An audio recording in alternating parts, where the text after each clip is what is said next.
हाँ तो दोस्तों, आप सभी को पता है मेरे दोस्तों कि मैं जो पेडागोजी कराता हूँ संस्कृत का, वह काफ़ी अलग तरीक़ा से कराऊँगा।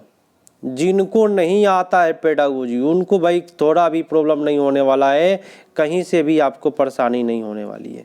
तो चलिए शुरू करते हैं। पेडागोजी को ऑपरेशन यहाँ पे मैं करके बताऊँगा कि कैसे किया जाए कि आपका जो है स्कोर कम से कम 20 प्लस आ जाए, बस यही आपका कल्याण हो जाएगा। तो ध्यान से और मज़ेदार तरीक़ा से सीखिए, क्योंकि मेरे यहाँ जो लोग भी जुड़ते हैं उनका संस्कृत पेडागोजी 20 प्लस नंबर आता है।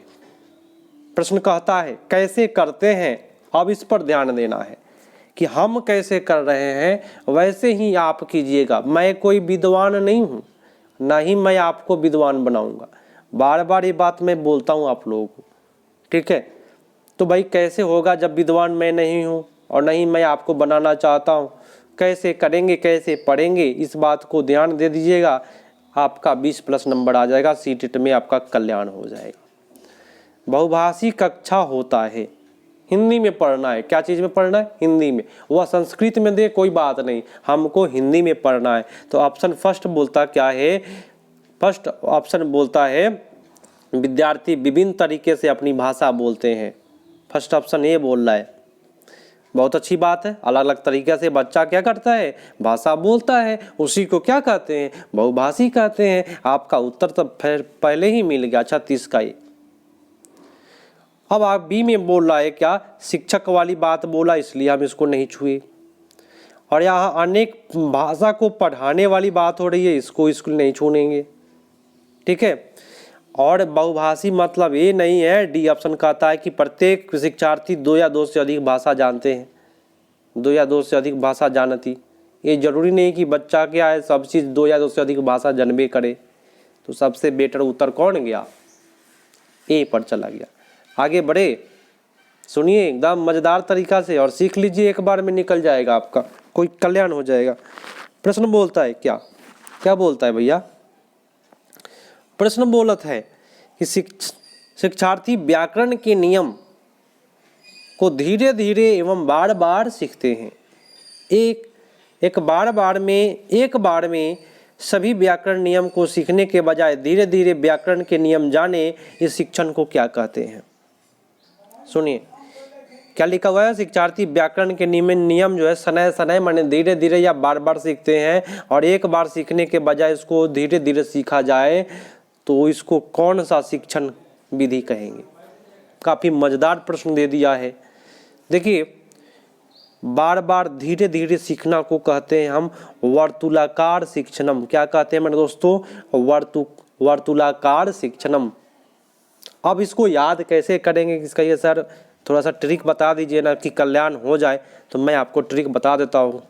व्याकरण के नियम को कोई बच्चा सनय सनय या पुनः अगर सीखता है तो वह डेफिनेट रूप से वर्तुलाकार शिक्षण कहलाएगा, ठीक है, हमेशा। अब भाई गलत चूज करते हैं।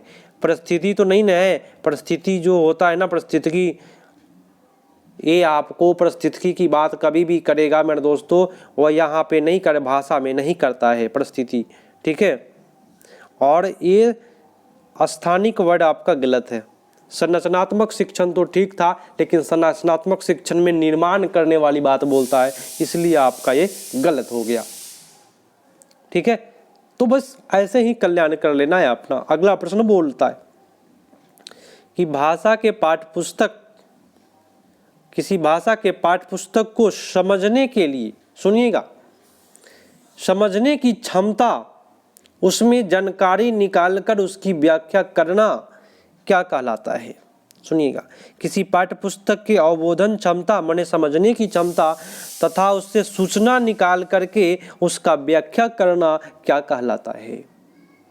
कोई भी चीज़ में से निकाल करके क्या कहलाता है मेरे दोस्तों? हिंदी में हम पढ़ेंगे, संस्कृत कभी नहीं पढ़ेंगे। तो उत्तर आपका हो जाएगा पठन प्रवाह। प्रवाह आपका भाई कभी सही नहीं जाता है, और श्रुत लेख यहाँ पे टीचर नहीं लिखवा रही है, और निष्कुटनम आपका नेगेटिव होता है। सबसे बेटर अवबोधन कहीं भी मिले ना, वो अधिकांशतः सही जाता है, 98% सही जाता है। तो कौन सा बेटर होगा? डी। अब भैया आपका 39 कहता है कि एक वीणा वाणी, एक वाणी, वाणी मने वाक, वाक मने वाणी, विकार जिसमें एक ही शब्द को बार बार उच्चारण से वाणी का प्रवाह बाधित हो जाता है, क्या कहलाता है? माने एक वाणी है जो एक ही शब्द को बार बार उच्चारण कर रही है, उसके प्रवाह से बाधित हो जाता है, तो उसको आप क्या कहिएगा? तो वह क्या है? एक ही शब्द को बार बार दोहरा रहा है कोई वाणी, है ना, कोई भी भाषा को आप एक ही शब्द को बार बार दोहरा रहे हैं मेरे दोस्तों, तो उसको कहते हैं वाक वैकल्य। मतलब उसको जो है वाक हानि हो गया है, उसको जो है कठिनाई है, बोलने में कठिनाई जा रहा है मेरे दोस्तों। तो आपका उत्तर जो जा रहा है वो सबसे बेटर कौन जाएगा? डी चला जाएगा। कोई किसी को प्रॉब्लम अगर हो तो जरूर कहे। अगले प्रश्न पर आ जाइए। अगला प्रश्न है आपका, देखिए काफी मजेदार प्रश्न दिया हुआ है, पूरे ध्यान से समझना है और अच्छे से समझना है प्रश्न, और प्रेम से। और आप लोग यदि नए हैं तो भाई एक बार शेयर कर दीजिए अपने दोस्तों के पास, क्योंकि यहाँ पे पेडागोजी का जो है ना वो ऑपरेशन मैं कर रहा हूँ। शुरू करें 40 नंबर प्रश्न। आइए, प्रश्न क्या कहता है? प्रश्न कहता है कि शब्द निर्माण, लिखा हुआ है ना, शब्द निर्माण में अलग अलग ध्वनियां होती है। ध्वनियां, वैयक्तिक ध्वनि, ठीक है, शब्द निर्माण में अलग अलग ध्वनियां होती है, बात तो सही है। और शब्द का विश्लेषण शब्दांश ध्वनि स्तर या ध्वनि ग्राम के स्तर तक किया जा सकता है। तो यह अवधारणा क्या है? देखिए, शब्द में क्या होता है, अलग अलग ध्वनियां होती है। इस अलग अलग ध्वनियां को हम क्या कहते हैं? स्वनियमिक अवधारणा। ये अवधारणा वाली बात बोल रहा है कि ये जो अलग अलग ध्वनियां होती है, तो सब शब्द का अपना अपना क्या है? ध्वनियां है, तो उसको हो गया क्या? स्वनियमिक अवधारणा, ठीक है।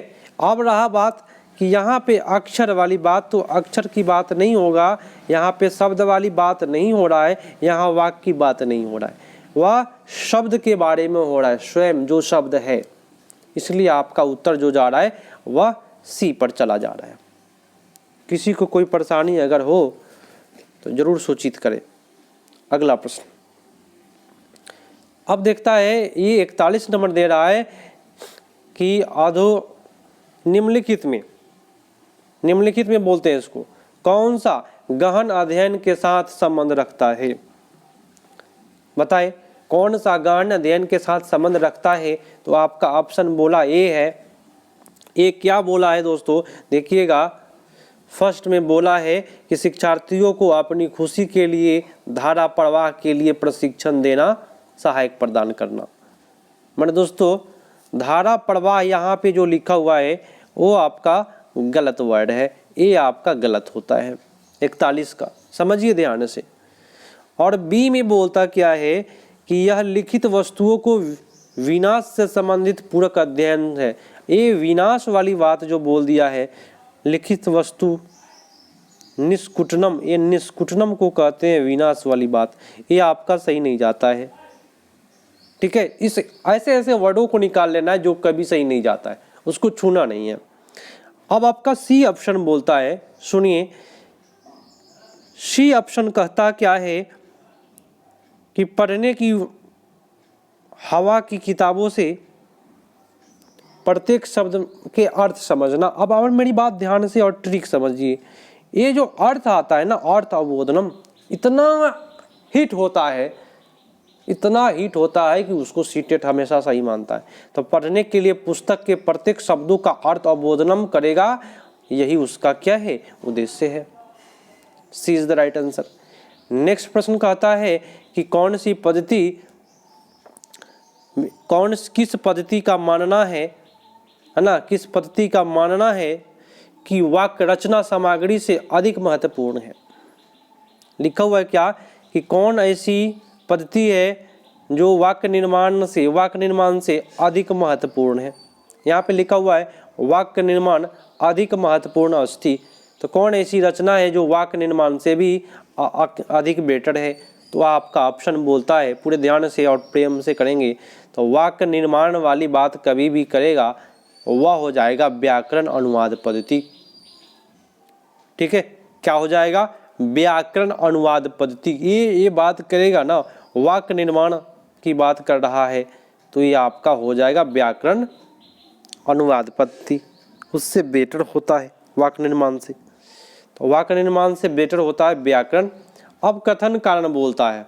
कथन में क्या बोलता है कि उपचारात्मक शिक्षण, ठीक है 43 नंबर है। हाँ, उपचारात्मक शिक्षण के बारे में दे रहा है। ए में बोला, एक सेकेंड, क्या कहता है? उपचारात्मक शिक्षण शिक्षण प्रक्रिया अधिगम के कार्य के लिए अभिन्न अंग होता है। बात सही है। उपचार जो होता है वह शिक्षण प्रक्रिया का अभिन्न अंग होता है। ये तो बात सही बोल रहा है। बी में कहता है, बी में क्या कहता है सुनिएगा। बी कहता है कि क्या कहता है भाई? अधिगम के विषय में पुनः पढ़ना और उपचारात्मक शिक्षण निम्नलिखित में कौन सा विकल्प चुनता है? अब देखिए दोनों बात आपका क्या जा रहा है? सही जा रहा है। और व्याख्या जो बात हो रही है ना, ऊपर भी उपचारात्मक शिक्षण की, नीचा भी उपचारात्मक शिक्षण का, तो दोनों क्या करेगा? व्याख्या कर जाएगा। ठीक है, आपका उत्तर ए पर चला जाएगा। ठीक है, अगले प्रश्न पर आते हैं। प्रश्न कहता है, पूरे दम ध्यान से और एक एक चीज को पकड़ेंगे कि पाठ्य पुस्तक में कोई कहानी, कविता और कोई या नाटक लेखक लिखता है और अप्रसंग सम्मिलित करता है उसको, तो एक सामग्री और अकस्मात आवश्यकता होगा। मतलब पूरा ध्यान समझिए। पाठ्य पुस्तक में लेखक द्वारा लिखी गई कहानियाँ, कविता, नाटक और अन्य उदाहरण शामिल करता है। इस सामग्री में होना चाहिए, क्योंकि देखिए ये सारे चीज़ जो है, नाटक, कविता, कहानी, है ना, ये जितने भी चीज़ है वो क्या कहलाते हैं? कौन सा सामग्री कहलाते हैं? ये बता दीजिए। ये जितने भी चीज़ थे वो आपको प्रमाणिक सामग्री कहलाता है। यह प्रमाणिक और प्राकृतिक भाषा में है। यहाँ पे स्वाभाविक बोले तो प्राकृतिक भाषा। सबसे बेटर आपका उत्तर ए इज द राइट आंसर। अब आपका 45 नंबर प्रश्न क्या कहता है? पूरे ध्यान से देखेंगे। कहता क्या है? हिंदी में देखते हैं इसको। मुद्रित भाषा के लिए समृद्ध वातावरण में कौन सी विधि सहायक है? मुद्रित वातावरण में निर्माण पद्धति कौन सा सहायक होता है? अब भाई मुद्रित में सबसे बेटर कौन सा होगा? तो आपका लिखा है कि कक्षा के वस्तुओं के नाम लिखने के लिए कहेंगे और वस्तुओं को क्या करेंगे? कक्षा में वस्तुओं के नाम लिखे और उसका नाम को, वस्तुओं को क्या करेंगे? नियोजन करेंगे। तो सबसे बेटर तो वस्तुओं के नाम जो हो रहा है वो वाला बेटर हो जाएगा। वो भी कक्षा की बात हो रही है।